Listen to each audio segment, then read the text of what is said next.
Hello students, welcome to my YouTube channel steno Hindi classes.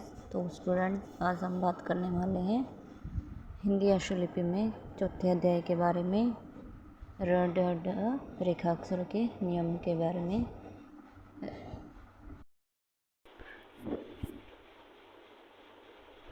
तो students, हम बात कर रहे थे रेखाक्षरों के र ड ढ के बारे में कि ये होते क्या हैं।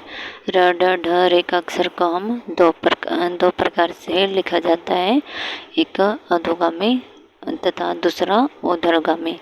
अधोगामी रेखाक्षरों के लिखने के नियम कि अधोगामी रेखाक्षर कब कब यूज होता है। अधोगामी रेखाक्षर के यूज आरंभिक में पहला पॉइंट है, आरंभ में यानी कि पहले। अधोगामी रेखाक्षरों के पहले कैसे यूज होता है, जो ऊपर से नीचे की ओर लिखे जाते हैं, ऊपर से नीचे की ओर लिखे जाते हैं अधोगामी रेखाक्षर। तो आरंभ में जब इन रेखाक्षरों यानी कि इन रेखाक्षरों से पहले कोई स्वर आए, तो इन रेखाक्षरों के पहले कोई स्वर आए, जैसे आड़ू, आड़ू को हम ऐसे लिखेंगे आड़ू, और बी, र और बी, अ का स्वर। अगर र ड ड स्वर रेखा अक्षरों से पहले आए तो र ड ड को हम अधोगामी रेखा अक्षर में लिखेंगे। इसका दूसरा पॉइंट है, जब ये रेखा अक्षर म से पहले आए, मतलब अगर र ड ड रेखाक्षर म से पहले आए तो अधोगामी रेखाक्षर के रूप में प्रयोग किए जाएंगे। जैसे रो म, तो ये म से पहले है तो अधोगामी रेखाक्षर से रूप में प्रयोग होता है। इसका तीसरा पॉइंट है, जब ये इन रेखाक्षरों यानी कि र ड ड रेखाक्षरों के अंत में आ मतलब स्वर आए और इनके पश्चात कोई भी स्वर न आए, जैसे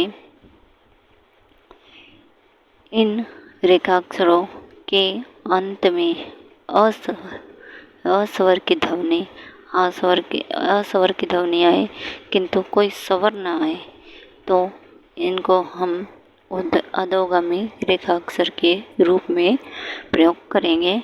जैसे दे र, का और र, तो ये र अधोगामी रेखाक्षर में प्रयोग हुआ है। किसमें प्रयोग हुआ है? अधोगामी रेखाक्षर के रूप में। तो अब हम बात करते हैं ऊर्ध्वगामी रेखाक्षरों के र ड ड के बारे में, जो नीचे से ऊपर की ओर प्रयोग किए जाते हैं। नीचे से ऊपर की ओर प्रयोग किए जाते हैं। इसका आरंभिक यानी कि पहला पॉइंट है, पहले। तो र ड ड रेखाक्षरों से पहले क्या है, जो ऊर्ध्वगामी रेखाक्षर का प्रयोग किया जाए।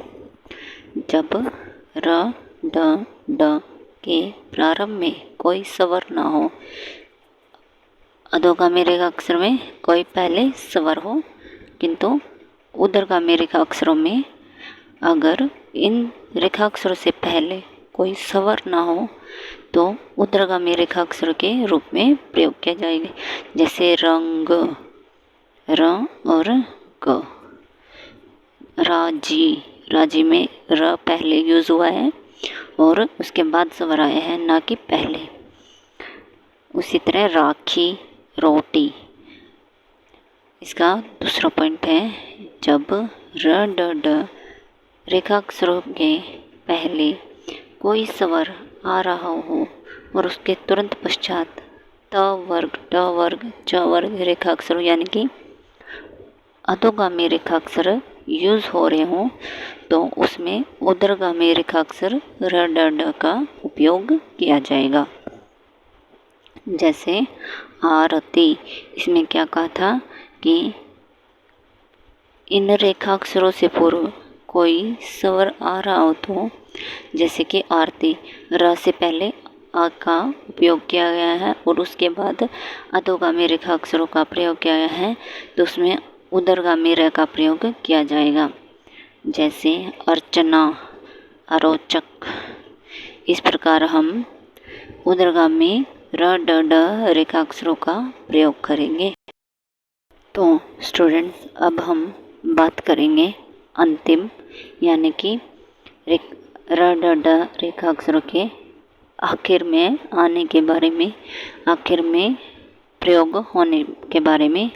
इसका पहला पॉइंट है, जब र ड ड के बाद कोई स्वर हो, उसमें क्या था, पहले उसमें था र ड ड से पहले, और अब इसमें है र ड ड रेखा अक्षरों के बाद में। जैसे गाड़ी, गाड़ी, इसमें पहले स्वर आया है, तो उदरगामी र ड ड रेखा अक्षरों का प्रयोग किया गया है। इसका दूसरा पॉइंट है, जब इन रेखा अक्षरों मतलब र ड ड रेखा अक्षरों के पश्चात, र ड ड रेखा अक्षरों के पूर्व यानी पहले कोई उदरगामी मतलब य, व, र, ल, ह, इन रेखा अक्षरों का प्रयोग हो, तो उदरगामी र ड ड रेखा अक्षरों का प्रयोग किया जाएगा। जैसे यार, यह कौन सा है, उदरगामी, और आहार में भी ह कौन सा है, उदरगामी रेखाक्षर का प्रयोग किया गया है। अब हम बात करेंगे इसके तीसरे पॉइंट के बारे में। जब इन रेखाक्षरों मतलब र ड ढ रेखाक्षरों से पहले दो अधोगामी जो ऊपर से नीचे की ओर लिखे जाए, उन रेखाक्षरों का प्रयोग हो। किनसे पहले, र ड ड रेखाक्षरों से पहले, यानी कि र ड ड अक्षरों का शब्द में अंतिम में मतलब आखिरी में प्रयोग हो, तो उदरगामी र ड ड रेखाक्षर के रूप में प्रयोग किए जाते हैं। जैसे ब टेर, ब क्या है, ट क्या है, ये अधोगामी रेखाक्षर है। दो अधोगामी रेखाक्षर आए,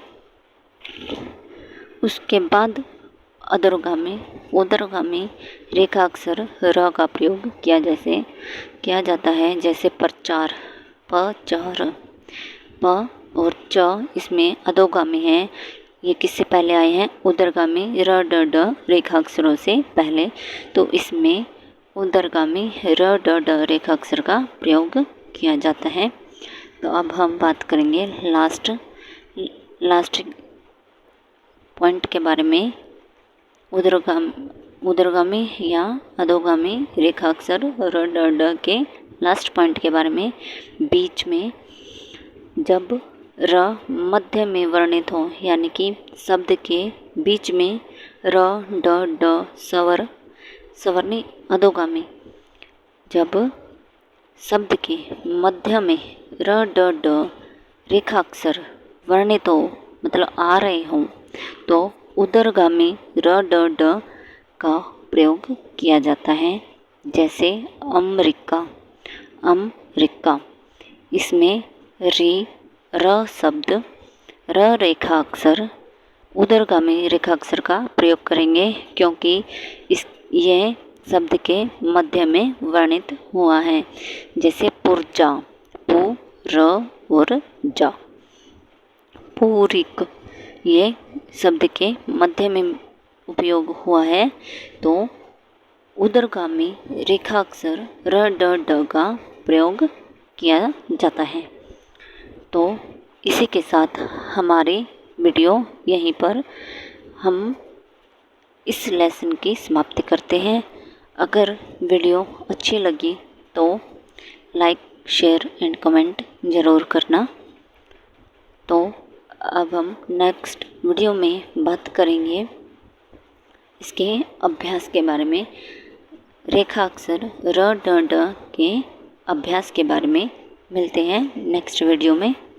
धन्यवाद।